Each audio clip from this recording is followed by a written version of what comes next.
Hey guys, welcome to another episode of the Beyond Sunday podcast, where we desire to take the conversation deeper.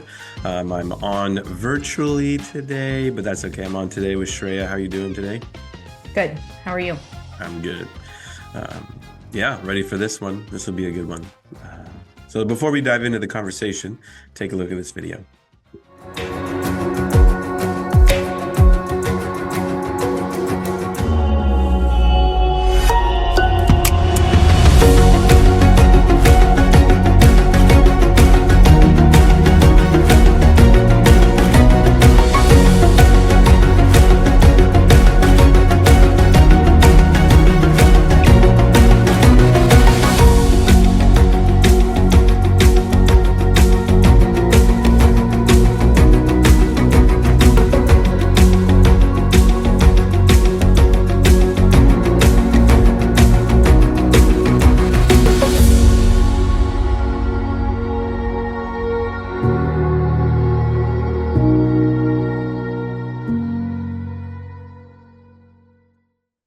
All right, as we dive into the conversation, Shreya, what was the big idea for this week from Sunday scriptures we were in? Yeah, what was our premise? Yeah, well, we've been following Jesus through the book of Luke, and so we're in chapter 18 this week, which Jesus gives a story of a widow who models persistence, I guess. And so this week we talked about this persistence for specifically for justice, and so he tells this story to his disciples about this widow who uh, it has been a victim of injustice, and she comes to this judge who is not a just and fair and good judge. The text says that he doesn't fear God or care about people, and so she comes to him, and he's not enacting justice, and so she just keeps coming, and so she's super persistent to the point where finally the judge, who is not a good judge, finally he's like, okay, I'll just give you what you want. I'm tired of being bothered by you. And so she wears him down. And so then Jesus calls out, like, if this unjust judge even will enact justice, then how much more will a good father, a good God, do the same? And then there's this little question at the end, where Jesus, after he calls out, like, this good God that we serve, won't he then also enact justice, and this call out for us to be persistent? But then Jesus asks the question of, when the Son of Man returns, how many will he find on the earth who have faith? And so that's kind of the text. That's the main text, at least, that we were in. Yeah. Yeah. Yeah, and some other ones that we were touching on. We touched on Genesis 32, which is Jacob wrestling with this man, and he sends all his flock and wives and family across before he's about to meet up with his brother, who he hasn't seen since he tricked him in getting the birthright before. And after doing that and swindling his brother out of that, he left. And so this is the first time he's about to encounter him. But before he does, he sends everyone across and then begins out of nowhere, it seems, right? The text just doesn't give like, and somebody approached him and he saw him coming. No, it then sends everyone across and then bam, he starts wrestling with this man. And in this wrestling match, right, he's like holding on to this man, Jacob is, and won't let go up until like dawn breaks, all through the night. Apparently dawn breaks and the man's like, let go of me. And Jacob's like, I will not until you bless me. I mean, it's also in that passage that Jacob gets a new name, says your name is now Israel. And again, it's more of a promise and a covenant or identity spoken over Jacob in that space. But like we were drawing conclusions or connections from Jacob's wrestling to this widow who's so persistent before the judge. Like, I will not stop coming to you to ask for justice to be served or to be administered, and where Jacob is like, I'm not letting go until I see this blessing. But we started in Psalm 121, and this was this reminder of where are we looking for our help? In the way that the widow is looking for the judge who should be administering justice, should be fearing God and caring for man. And so even in the text, the parable that Jesus shares is like, this is not someone who is fit for that position. And yet they find Mhm. themselves sitting there. Um, and in Psalm 121, it's like, I lift my eyes up to the hills. Where does my help come from? My help comes from the Lord, the maker of heaven and earth. And it's in this place of uh, redirecting where I think our focus can be, who I'm looking for help from. Not that the widow shouldn't be going to the judge to administer justice and fear God and care for man, but that God and even Jesus in the parable says, look, if the judge is finally going to offer justice, how much more will God offer justice for those that He cares for His chosen ones? And yeah, the other thing that struck me in the midst of Sunday was in this parable, here's a widow who's advocating for herself. And in Jesus's time, there are laws that they are following, should follow, that are written in the Torah that give widows priority, give widows extra a place or a prominence of care and of like you have the ear of those who are in charge if you have a need, right? And it's written into the law that they are supposedly following. And so here in this parable, this widow's having to advocate for herself, to Mhm. go to the judge and say this injustice has taken place. Where's the justice? Please administer it. And that in the moment on Sunday, I'm like, and that's not where she should be. A community should come Mhm. and either help in the area of need or advocate for her if it doesn't exist. And that's the part of community that I didn't, we don't read in this parable that should have probably existed. Yeah. Was interesting because I listened to your message and I heard you call that out. For me, what struck was so in the context, in the cultural context of God's community, of God's people, yes, the widows and orphans should be cared for, and that's not here. We're not seeing that certainly. But in the general context of the time, in the culture, the widow wouldn't have a voice really in the broader context outside of God's people. That's what set them apart, right? Correct. And so even in that, that's what was sitting for me on Sunday. And I guess not knowing Jesus isn't super specific if what the specific context of this widow and judge is.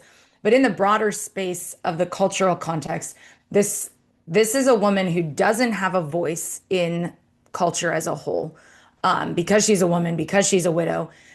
So she is the marginalized. That's a reason God tells his people to care for them and to call to come around them.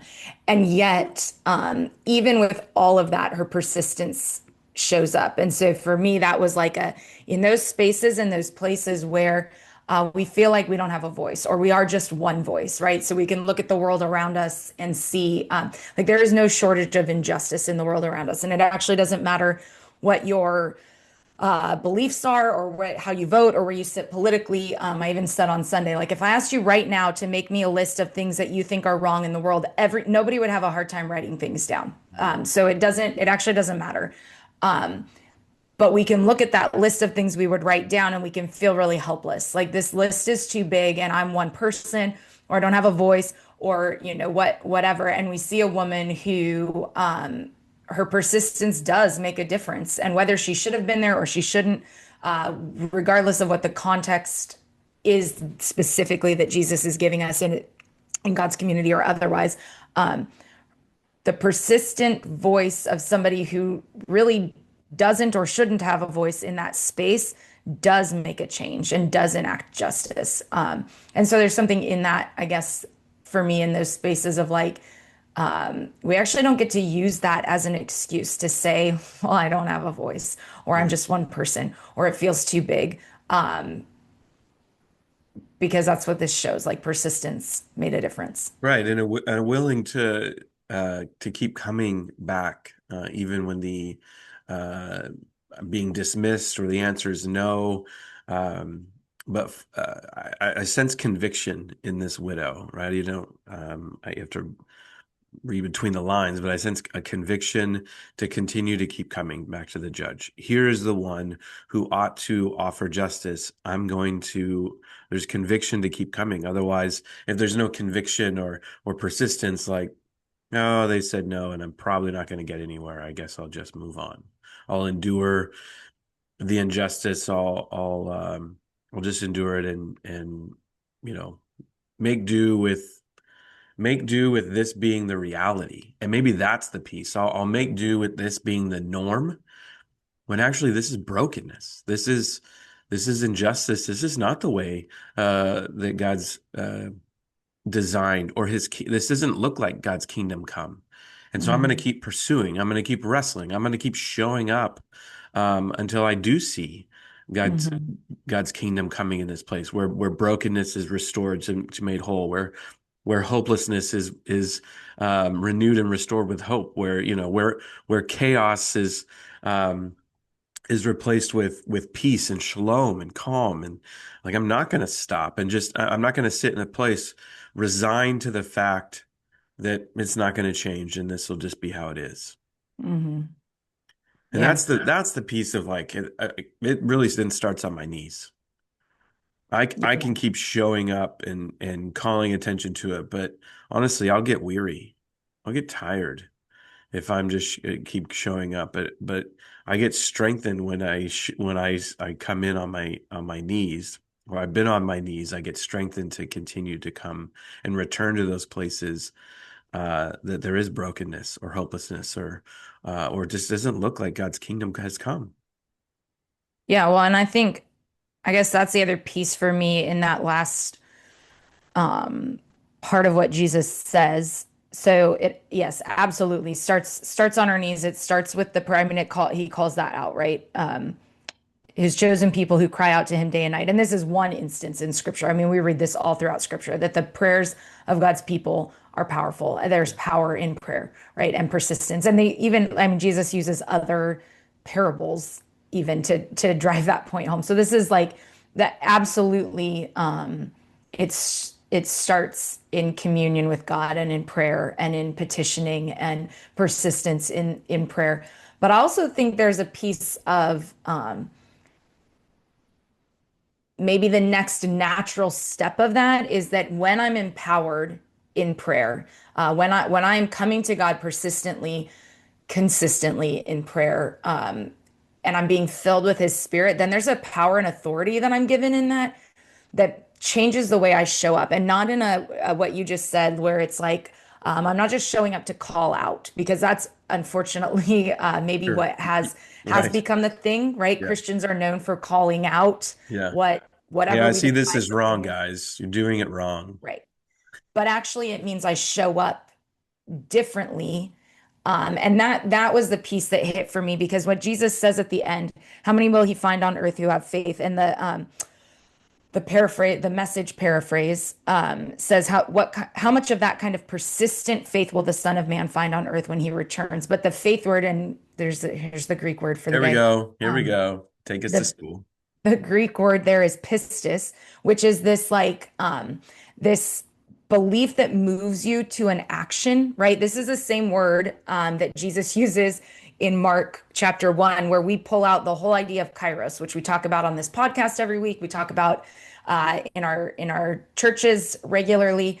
And in Mark chapter 1, what Jesus is saying is like, hey, there's a significant moment in time happening right now. God's kingdom is breaking through. He's trying to get your attention. You need to, he says, repent and believe. The believe word there is the same word that's used for faith here. This pistis, or the root word of it, is the Hmm. same. And in that, it's this idea of like not just a head knowledge or a head kind of a faith, but it's a faith or a belief so deep in me that it changes, it forces me to act. And so I always like, for me, the illustration of like I believe so deeply that the sun will rise tomorrow. Like I believe it so deep within myself that I will make preparations. I'm going to act as though the sun is going to rise tomorrow because I believe that to be true. So that means I'm going to make plans in my schedule. I'm going to make sure my house has food or whatever. Like those things come out of a deep belief or a faith that the sun's going to come up tomorrow. And that's the kind of thing I think Jesus is talking about here, which is like, um, believe that justice will come, believe that God is the good judge. And so, yes, coming to him and petitioning, but does that belief also change the way I show up in the world? Mhm. And Or does it prepare. change what? Or prepare to show up, right? In my preparation as well as my presence in the world. My Y- Yeah, yeah. Well, and just there's a quietness. Sometimes I think we think justice is loud, and sometimes I guess it is. But there's a quietness, there's a quiet justice. If I show up and look like Jesus in the spaces that I'm showing up, and if the things that I'm doing in my life, if I'm focused on God in every space that I show up today, let me look like you. There's a quiet justice in that because in every space that I show up looking like Jesus, I'm standing in contrast to the injustice of the world that doesn't look like Jesus. Mhm. And so I think that for me, because we also went to Jeremiah 29, which is a every time I read this passage, there's like a conviction, but in a like a good way. Because God's talking to his people and they're in exile and they're crying out. In fact, we were in Isaiah 40 last week and we have been as a district for a while now. Yeah. But in Isaiah 40, God's people who are in exile are calling out this, like, you must have forgotten about us. Like, this is really bad. We're oppressed. We're displaced from where we're supposed to be. And in Jeremiah, God's talking to them and he tells them, like, here's what you actually need to do. I want you to work for the peace and prosperity of the place I put you. Yes, it's not your home. And yes, your poor decisions landed you there. And yes, you're experiencing injustice and oppression and whatever.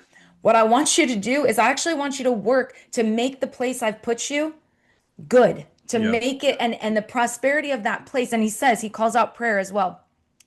Pray to the Lord because the welfare of the place that I've put you is going to determine your welfare. And he says very specifically, like, build houses, Yeah. plant gardens, Gardens. Yeah.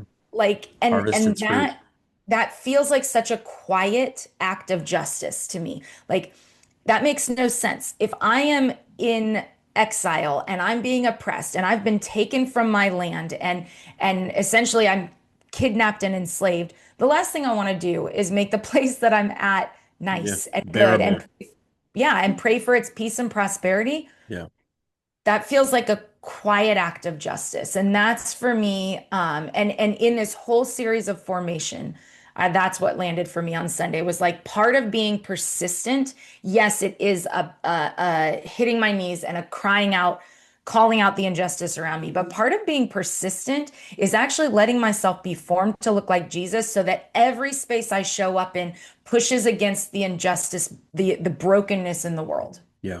Yeah, the things that are opposite to the kingdom and Yeah. being kingdom people, we get to show up and enter into that, offer it up where it doesn't exist. Where there's darkness, we show up as the light of Christ.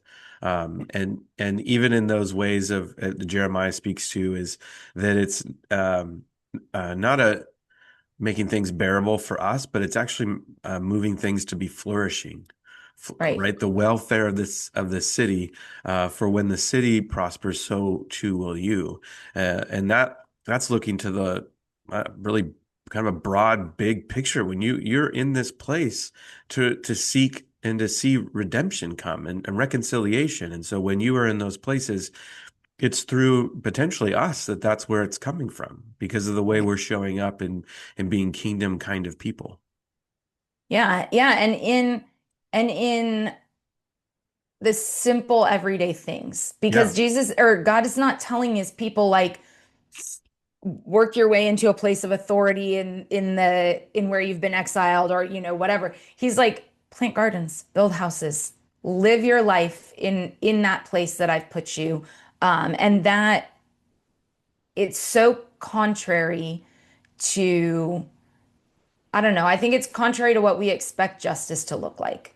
Um, but that's an act of justice. And that doesn't mean that we don't also like stand up in loud ways when we see sure. blatant injustice around us or in front of us. And I'm not saying that we don't get involved in um, creating trying to create systems that offer more justice. I'm not saying any of that, but there is something about like this quiet persistence of like this one widow that just keeps showing up and she just keeps showing up. And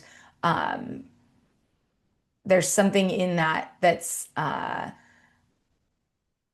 it's less about what I'm saying with my mouth and more about the way that I'm living life and showing up like Jesus. Right. And maybe it's the posture that's where we're headed into next week, that makes sense that it lends itself into, yeah, it does matter how I show up. The even in those uh, yes, in some of the loud and upfront ways, but maybe more important in those quiet, everyday kind of moments, in the ways that we show up into spaces, that we walk into moments, that it's the mercy, the justice, and the walk humbly, right? The will this be how I orient and operate in my everyday life? Right. Yeah. And it stands in contrast not only to a broken world where there is injustice, but it also stands in contrast to uh, what the church or Christians have long decided justice looks like. Right. And yeah, I think so did Jesus when he showed up. And that I know we both talked or shared this story, like Moshe's story, which is this man who's essentially he's a Jewish man who's saying like, "Hey, I've been taught, and I when I read scripture, it says that if the Messiah comes, the world's going to look a certain way, and it doesn't look like that." And for Jewish people, a lot of times or the idea of the Messiah is actually this period of time that where things should look different. The kingdom should be really obvious and breaking through in really obvious ways. And so the call out of like, you're telling me the Messiah is here, but I'm not seeing God's people show up the way I would expect them to. And I think that's what Jesus did was like, hey, you thought I was going to come in this way, and I didn't. And I'm reading Messy Spirituality off of your recommendation Mike right now. Yaconelli. Yeah, That's and the that's one of the things he talks about in there, and he talks about the script that existed for the Messiah and the religious leaders of the time when Jesus shows up. He's like, they had a script, and Jesus showed up, and he wasn't playing by the rules. Like he didn't fit their script, and he's like, and Mike is calling out like the Messiah, doesn't do this and doesn't do this and doesn't do that. And Jesus basically responds and says, well, I do. Like, this is what it is. And that's where I sense maybe for us in this space and time is like not only are followers of Jesus called to stand against the injustice and the brokenness in the world. That's true, and that's always been true.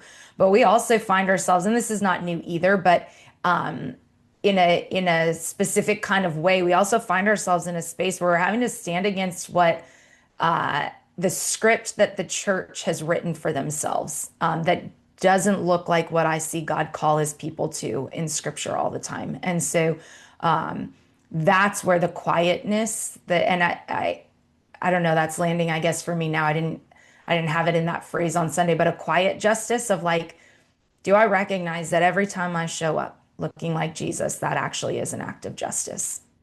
Yeah. Was that your Kairos?